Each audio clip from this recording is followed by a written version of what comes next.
अस्सलाम वालेकुम स्टूडेंट्स। आज का जो हमारा टॉपिक है 10th क्लास कंप्यूटर का, that is nested selection structure. इससे रिलेटेड कुछ की पॉइंट्स हैं कि इसमें नेस्टेड स्ट्रक्चर क्या होता है उसके बारे में पढ़ेंगे और फिर उसका यूज पढ़ेंगे कि इस सिलेक्शन स्ट्रक्चर को नेस्टेड के तौर पे हम कैसे इस्तेमाल कर सकते हैं। इसमें जो इफ एल्स की कंडीशन हम यूटिलाइज करते हैं वो कैसे उसको इस्तेमाल किया जाएगा प्रोग्राम्स के अंदर, वो इंशाल्लाह हम डिस्कस करेंगे। और ये नेस्टेड सिलेक्शन स्ट्रक्चर कैसे बनता है हम इसके बारे में डिस्कस करेंगे आज इंशाल्लाह। तो स्टार्ट करते हैं स्टूडेंट यहाँ से। अब स्टार्ट कर रहे हैं जी कि नेस्टेड सिलेक्शन स्ट्रक्चर क्या है। फर्स्ट ऑफ ऑल मैं फिर से एक बार सिलेक्शन स्ट्रक्चर को डिस्कस करना चाहूंगा कि नेस्टेड स्ट्रक्चर क्या होता है जी, सिलेक्शन स्ट्रक्चर क्या होता है। A control statement that is used to select और decide that which part of a program will execute.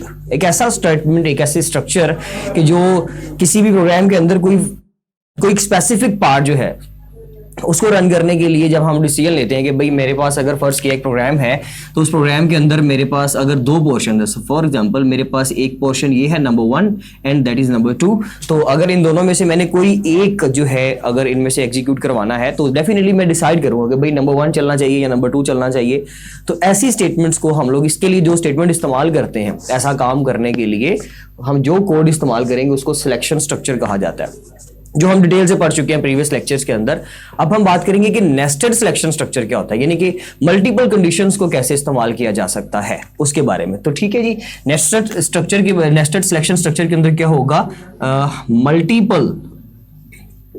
Multiple if else को इस्तेमाल किया जाएगा। सॉरी ये शॉर्ट कर लेते हैं। तो मल्टीपल इफ एल्स को यूज किया जाएगा इसके अंदर, और इसके अलावा हम लोग जो है एक कंडीशन इफ से रिलेटेड होगी, यानी कि एक तो आप कंडीशन लगा देते हो इफ के साथ, उसके बाद आप लोग देखेंगे कि अगर ये कंडीशन ट्रू नहीं होती, इफ की कंडीशन नहीं चलती, तो फिर डेफिनेटली हमारे पास एक अलग पोर्शन होता है एल्स का, फिर हम एल्स के कोड को एग्जीक्यूट करवा लेते हैं। लेकिन अगर स्टूडेंट हमारे पास एल्स के अलावा भी ऑप्शंस है, यानी कि हमारे पास जस्ट 2 ऑप्शंस नहीं है, मैं यहां पे इसका फ्लो चार्ट ड्रॉ कर देता हूं। फॉर एग्जांपल हमारे पास ये एक डायमंड सिंबल है, इस डायमंड सिंबल के अंदर ये हमारे पास ट्रू साइड है और ये हमारे पास है जी फॉल्स साइड, कि भाई अगर कंडीशन ट्रू होगी तो ये वाली साइड चलेगी, कंडीशन फॉल्स होने पे ये वाली साइड चलेगी। लेकिन देखें अगर कंडीशन फॉल्स होती है, ट्रू होने पे तो डेफिनेटली ये कोड चल गया, जो कोड एसोसिएट कर रहा है किसके ट्रू साइड के साथ वो तो रन कर लिया जाएगा। लेकिन अगर कंडीशन फॉल्स होती है तो हमारे पास फर्दर कुछ ऑप्शंस है। जैसे परसेंटेज का हमने एक प्रोग्राम किया था कि अगर तो स्टूडेंट की परसेंटेज 80 से अबव है तो हम क्या शो करवाएंगे कि जी वो बंदा ए ग्रेड के साथ पास हुआ। लेकिन अगर वो 70 या 60 या 50 की कैटेगरी में आ रहा है तो फिर तो 3 ऑप्शंस हमारे पास फर्दर और भी थी। ऐसी सिचुएशन में हम लोग क्या करते हैं, हम लोग फॉल्स साइड पे फिर एक डायमंड सिंबल बनाते हैं जब उसका फ्लो चार्ट ड्रॉ करना होता है कि भाई अगर तो परसेंटेज 80 से अबव नहीं है तो फिर डेफिनेटली वो 70 की रेंज आ जाएगी। और अगर 70 वाली भी नहीं है, सपोज कंडीशन ट्रू नहीं होती, हमारे पास ये ट्रू साइड है ये फॉल्स साइड है, अगर कंडीशन फिर फॉल्स होगी 70 पे भी वो कैटेगरी फॉल नहीं कर रही, so at that time we will draw another diamond symbol. यहाँ पे फिर एक बनाएंगे डायमंड सिंबल, उसकी एक साइड ट्रू और एक साइड फिर इसकी क्या हो जाएगी फॉल्स। लेकिन अगर ये 60 की कैटेगरी में भी नहीं चल रहा तो इसी तरह से हम इसको बढ़ाते देंगे, किसी एक कंडीशन पे जाके इसको फॉल्स करके खत्म कर देंगे हम। तो इसमें बेसिकली ये सिनेरियो होता है कि कंडीशन जस्ट ट्रू होना जरूरी नहीं है, कोई और भी कैटेगरी में फॉल कर सकता है। इसलिए हम लोगों ने यहाँ पे क्या करना होता है, इफ के बाद हम एल्स इफ का कोड करेंगे। ये मल्टीपल टाइम होगा डेफिनेटली, 1 2 3 4 जितनी भी कंडीशन हैं, जैसे यहाँ पे 3 दफा किया हमने।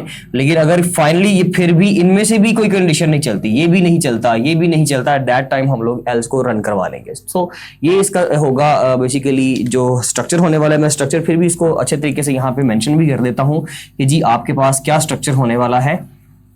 तो इसके लिए जो हमारा स्ट्रक्चर होगा ये इसको जरा कंप्लीट कर देते हैं। तो स्ट्रक्चर क्या होगा हमारे पास,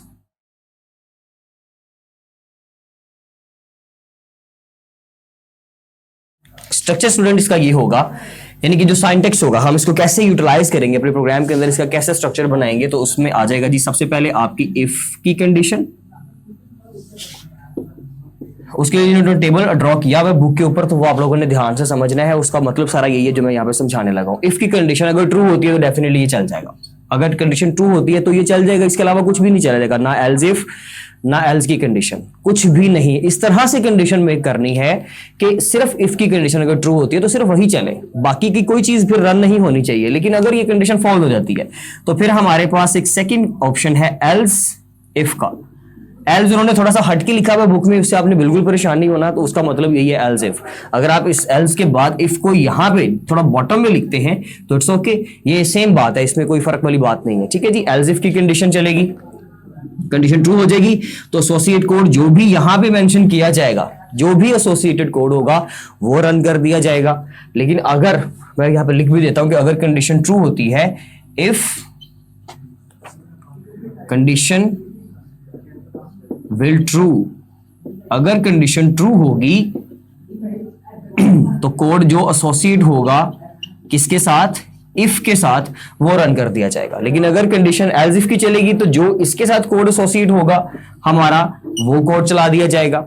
और अगर ये भी नहीं चलता तो एक और एल्स इफ की स्टेटमेंट बना लेते हैं, इसी तरह से वो कोड चला दिया जाएगा अगर वो कंडीशन ट्रू होती है। और अगर वो भी नहीं होती तो लास्ट पे हम लोग एक एल्स की कंडीशन लगा देंगे जो कि लाजमी तौर पे चलेगी। अगर इनमें से कोई भी नहीं मतलब इनमें से कोई भी नहीं चला तो डेफिनेटली फिर वो तो चलनी ही चलनी है। तो इसके लिए मैं आपको एक कोलैबोरेशन भी दिखा देता हूं कि वो कौन सी हो सकती है, कैसे ये बेसिकली इसका फ्लोचार्ट काम करता है, तो वो जरा आप देख लीजिए स्क्रीन के ऊपर। तो ये स्टूडेंट आप स्क्रीन के ऊपर देख सकते हैं कि सबसे पहले हम लोगों ने स्टार्टिंग में एक डायमंड सिंबल यूज किया और उस डायमंड सिंबल के साथ हमारे पास जो है वो कंडीशन जो भी डेफिनेटली काम करेगी। एक साइड पे हमारे पास ट्रू साइड आ रही है, एक साइड पे फॉल्स साइड आ रही है। अगर कंडीशन ट्रू होती है तो क्या पता कंडीशन ट्रू होने पर भी आप लोग उसको फर्दर किसी कैटेगरी में फॉल करवाना चाहते हैं। फॉर एग्जांपल जैसे हमने अभी 80% की बात की थी कि अगर 80% से अबव होता है तो उसका ग्रेड हम डिसाइड नहीं करते। सपोज हम कहते हैं जी कि अगर 80% से अबव है ना तो फिर फर्दर एक कंडीशन चेक करेंगे क्या वो 90 से भी अबव है। अगर तो 90 से अबव है तो उसको A+ ग्रेड असाइन करें, और अगर वो 90 से बिलो है, 80 से तो ऊपर है ही लेकिन 90 से बिलो है तो फिर हम उसको A कैटेगरी में फॉल करवा देंगे। तो ये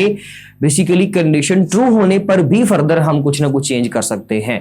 तो यहाँ पे कंडीशन ट्रू होने पे फर्दर एक डायमंड सिंबल लगाया गया। जब आप फर्दर एक डायमंड सिंबल यूज करते हो तो उसको बोलते हैं नेस्टेड सिलेक्शन स्ट्रक्चर या नेस्टेड कंडीशन। ओके, उसमें फिर हमारे पास दो कंडीशन होंगी, एक इफ की एक एल्स की, और उसके बाद हमारे पास अगर फॉल्स साइड पे चले तो फॉल्स साइड पे भी इसी तरह से एक कंडीशन है जी हमारे पास। अगर फॉल्स हुई है उसमें फर्दर हमने देख लिया कि भाई अगर 80 से बिलो आता है, कंडीशन फॉल्स हो जाती है, 80 से ऊपर नहीं जा पा रहा, तो फिर 70 या 60 पे चेक करने के लिए हम फर्दर एक डायमंड सिंबल यूज करेंगे। उसके अंदर फिर दो कंडीशंस होंगी, एक इफ की होगी एक एल्स की होगी।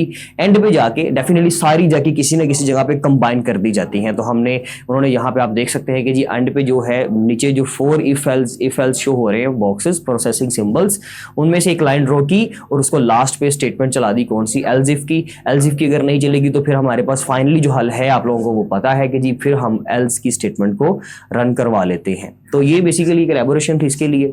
सो स्टूडेंट्स ये था, होपफुली कि ये क्लियर हो चुका होगा। ये नेस्टेड सिलेक्शन स्ट्रक्चर के बारे में हम लोग बात कर रहे थे। अब इसके अंदर देख लेते हैं जी जो भी नेक्स्ट टॉपिक में इंशाल्लाह कोई प्रोग्राम आएगा तो वो उसको सॉल्व करेंगे। आज के लिए इतना काफी है। Thank you so much students, अल्लाह हाफिज़।